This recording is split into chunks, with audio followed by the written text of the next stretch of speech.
বলতেছিলাম যেই মাছটা ভারত সাগর থেকে আটলান্টিক মহাসাগরে গেল, যাওয়ার পর বাচ্চা ডিম দিয়ে যখন সে মাছটা মারা গেল, এই বাচ্চা জানে না তার মার বাসা কোন জায়গায়, কিন্তু আল্লাহ পাক রব্বুল আলামিন তার পেটের মধ্যে দিয়ে দিলেন, এ বাচ্চা কোনা তোর মার বাড়ি কিন্তু ভারত মহাসাগরে, তোর বাড়ি তোর মার বাড়ি কিন্তু আরব মহাসাগরে।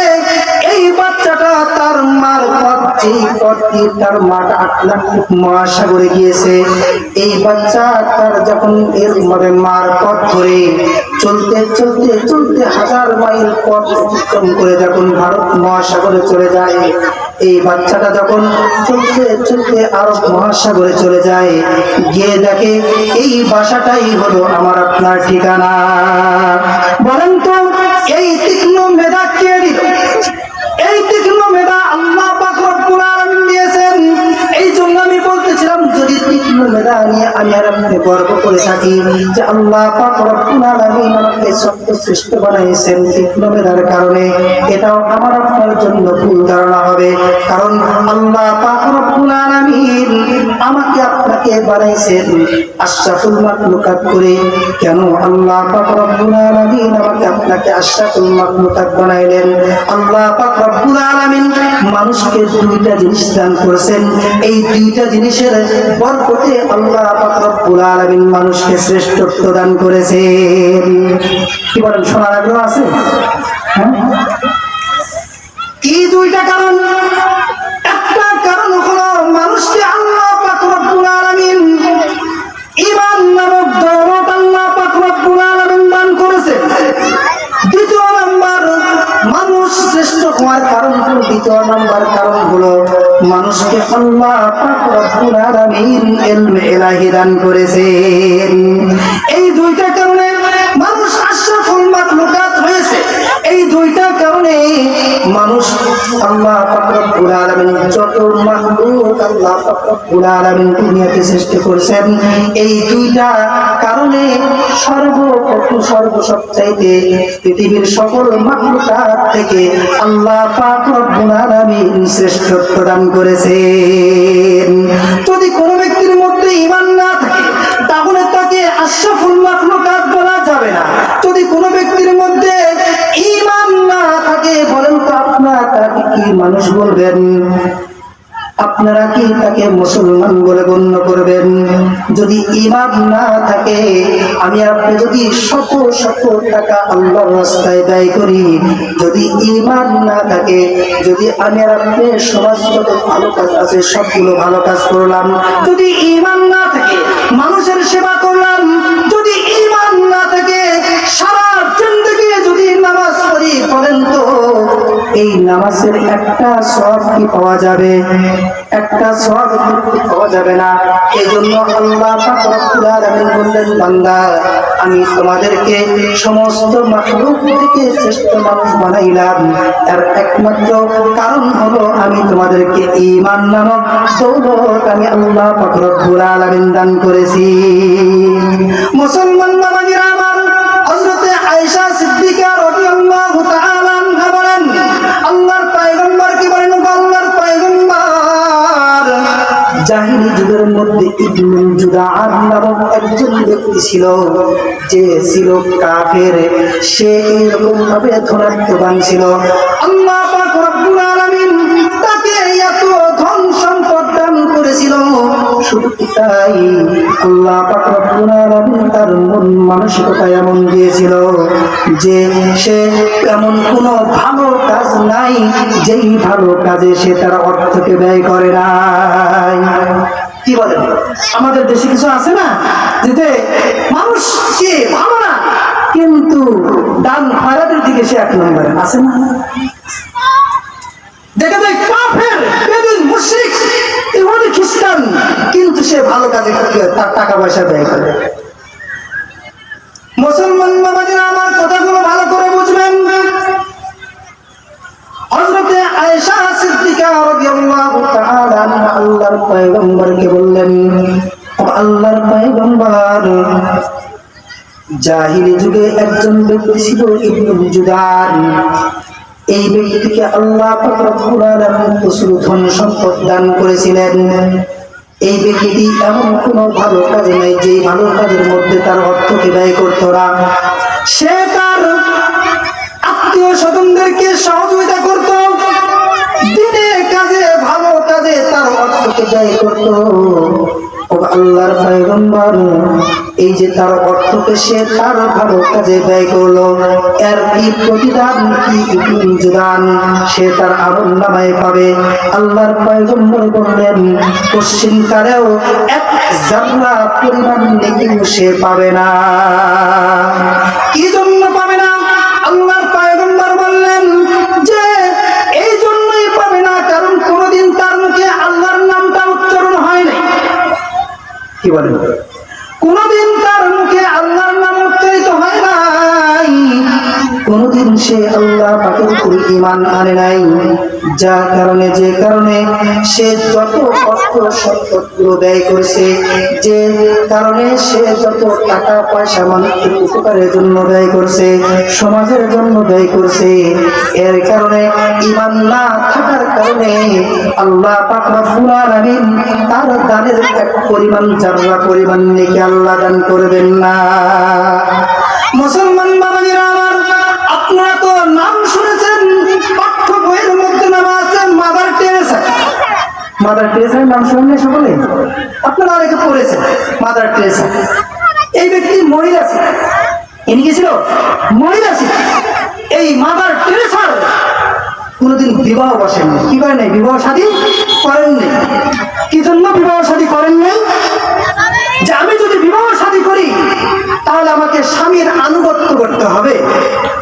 হ্যাঁ, স্বামীর আনুগত্য করতে হবে, সংসারের ঝামেলা হবে, ছেলে সন্তানের ঝামেলা হবে, আর এই ঝামেলার মধ্যে দিয়ে আমি মানুষের সেবা করতে পারবো না, সমাজের সেবা করতে পারবো না। এই জন্য এই নারী মৃত্যুর আগ পর্যন্ত কোনো বিবাহ শাদী করে না। মুসলমান বাবাজিরা আমার, এই যে মাদার টেরেসা সে এত ভালো কাজ করলো, যে কারণে সে বিবাহ শাদী করতে বসলো না, যে কারণে সে কোনোভাবে সংসার জীবনটাকে গড়ল না, মানুষের সেবায় খেদমত করতে করতে, মানুষের সেবায় নিজেকে নিয়োজিত করতে করতে শেষ পর্যন্ত বুড়ি হয়ে দুনিয়ার থেকে বিদায় নিয়ে চলে গেল। তার পুরা জীবনটাই ছিল মানব সেবার জন্য সে কাটায় দিয়েছিল। আপনারা বলেন তো, এই যে তার পুরা জীবনটা মানব জাতির জন্য সে উৎসর্গ করল, বলেন তো এর এক জাররা পরিমাণ সে কি সওয়াব পাবে? এক জাররা পরিমাণ সওয়াব পাবে না। কি কারণ? সে আল্লাহকে বিশ্বাস করে নাই, সে নবীকে বিশ্বাস করে নাই, সে কোনদিন কালেমা পড়ে মুসলমান হয় নাই।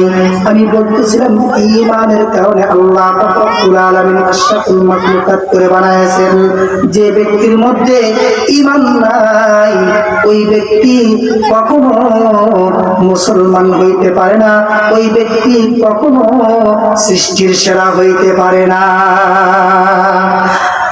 মুসলমান বাবাজিরা আমার, ছোট্ট একটি উদাহরণ দিলে বুঝে আসবে। আপনি যখন কোনো চিঠি লিখবেন, চিঠি লেখার জন্য দুনিয়ার সবচাইতে দামি কাগজটাকে আপনি চিঠির পত্র বানাইলেন, আর যে কলমটা দ্বারা আপনি চিঠি লিখবেন ওই কলমটা আপনি স্বর্ণ দ্বারা বানাইলেন। যে কালিটা দিয়ে আপনি লিখবেন ওই কালিটা পৃথিবীর বুকে সবচাইতে দামি কালি, পবিত্র কালি, জাফরান কালি দ্বারা আপনি চিঠিটাকে লিখলেন। লিখিয়া সমস্ত কাজগুলো আপনি কমপ্লিট করলেন, খামের ভিতরে ঢুকাইলেন। এই চিঠিটাকে আপনি পিয়ন বক্সে রেখে দিলেন। বলেন তো এই চিঠিটি আপনার গন্তব্যে পৌঁছাইবে? পৌঁছাবে? কি কারণ? এই চিঠি যখন আপনি লিখলেন, এত দামি কাগজ, এত দামি কলম আর এত দামি কালি দিয়ে যখন চিঠিটা লিখলেন, লিখে আপনি এরকম ডাক পিয়নে দিয়ে দিলেন, কিন্তু চিঠির উপর প্রাপ্ত কে এই ঠিকানা আপনি দিলেন না। বলেন তো এই চিঠি কি গন্তব্যে পৌঁছবে? ঠিক তেমনি আপনি এত সুন্দর সুন্দর আমল করবেন, আপনি 5 ওয়াক্ত নামাজ জামাতের সাথে কি আদায় করলেন? দেশের মধ্যে যত ভালো কাজগুলো আপনি করলেন, যত ভালো কাজ আপনার দ্বারা সংগঠিত হলো, কিন্তু আমার আপনার মধ্যে ঈমান নাই। ঈমান না থাকলে বলেন তো এই ভালো কাজের কি কোনো মূল্য পাওয়া যাবে? কোনো মূল্য পাওয়া যাবে না। বরঞ্চ এত কিছু করার পর আল্লাহ পাক রব্বুল আলামিন কোরআনুল কারীমের মধ্যে ঘোষণা দিয়ে দিলেন, কি ঘোষণা? ওয়ালাকাদ যারানা লিজাহান্নামা কাসীরাম মিনাল জিন্নি ওয়াল ইনসি লাহুম কুলুবুন লা ইয়াফকাহুনা বিহা ওয়া লাহুম আযানুন লা ইয়াসমাউনা বিহা ওয়া লাহুম আ'য়ুনুন লা ইবসিরুনা বিহা উলাইকা কাল আনআম বাল হুম আযাল উলাইকা হুমুল গাফিলুন। আল্লাহ পাক রব্বুল আলামিন বলেন, আমি আল্লাহ পাক রব্বুল আলামিন তোমাদেরকে দুনিয়ার বুকে পাঠাইলাম। আমি আল্লাহ তাআলার আসমান দেখে, আমি আল্লাহর আসমান দেখে তোমরা ঈমান আনবা। আমি আল্লাহ পাক রব্বুল আলামিন জমিন বিছাইলাম, এত সুন্দর করে জমিনটাকে বিছাইলাম, এই জমিনটাকে দেখে তুমি আমার উপর ঈমান আনবা। আমি আল্লাহ পাক রব্বুল আলামিন পাহাড়টাকে এত সুন্দর করে সাজাইলাম, আমি আল্লাহ পাক রব্বুল আলামিন পাহাড়টাকে এত সুন্দর করে সাজাইলাম, এগুলো দেখে তুমি আল্লাহ আমি খোদার উপর ঈমান আনবা। আমি আল্লাহ পাক রব্বুল আলামিন তোমাকে জবান দান করলাম, এই জবানের উপর গবেষণা করে তুমি আমি আল্লাহর উপর ঈমান আনবা।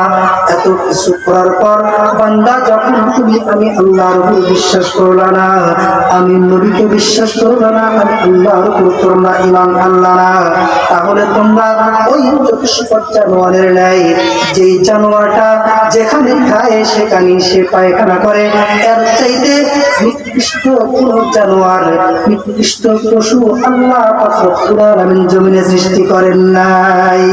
আমি আর আপনি আশরাফুল মাখলুকাত হইলাম, আমি আর আপনি আল্লাহ পাক রব্বুল আলামিন বিবেক বুদ্ধি আমাকে দান করলেন, আল্লাহ পাক রব্বুল আলামিন আমাকে সবকিছু দান করলেন, কোনটা করা যাবে কোনটা করা যাবে না এটা আমি আর আপনাকে বুঝছি। আল্লাহ পাক রব্বুল আলামিন আমাকে আপনাকে দান করলেন, এত কিছু দান করার পরেও যখন আমি আল্লাহকে চিনলাম না, আমার পয়গম্বরকে চিনলাম না, আল্লাহ তাআলাকে একবারও আল্লাহ বলে ডাক দিলাম না, আমার চাইতে কপাল পোড়া, আমার চাইতে হতভাগা বলেন তো আসমানের নিচে জমিনের উপর কি একটা খুঁজে পাওয়া যাবে?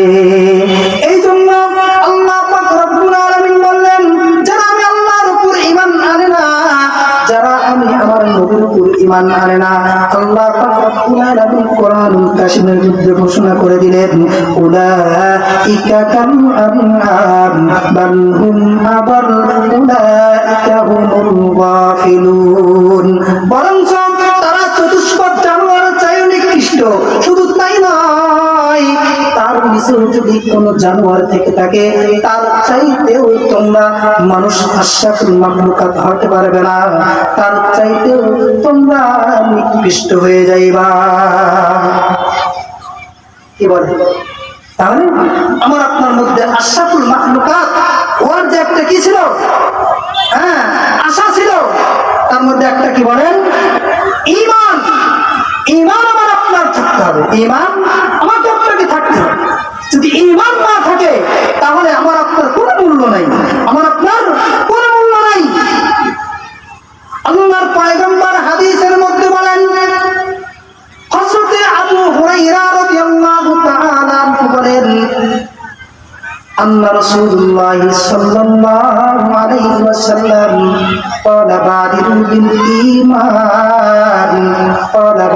বিল ঈমানি ফিতরান কাকিতাইল লাইলিল মুজলিম ইসবিহুর রাজুলু মুমিনান ওয়া ইউমসি কাফিরান ওয়া ইউমসি মুমিনান ওয়া ইসবিহু কাফিরান ইয়াবিউ আহাদুহুমা দীনাহুম বিআরাদিন মিনাদ দুনিয়া, আল্লাহর পয়গম্বর বলেন তোমরা আমাবাস্যার অন্ধকার আসার পূর্বেই তোমরা কি হয়ে যাও, বেশি বেশি আমলকারী হয়ে যাও, মুমিন মুত্তাকিন হয়ে যাও।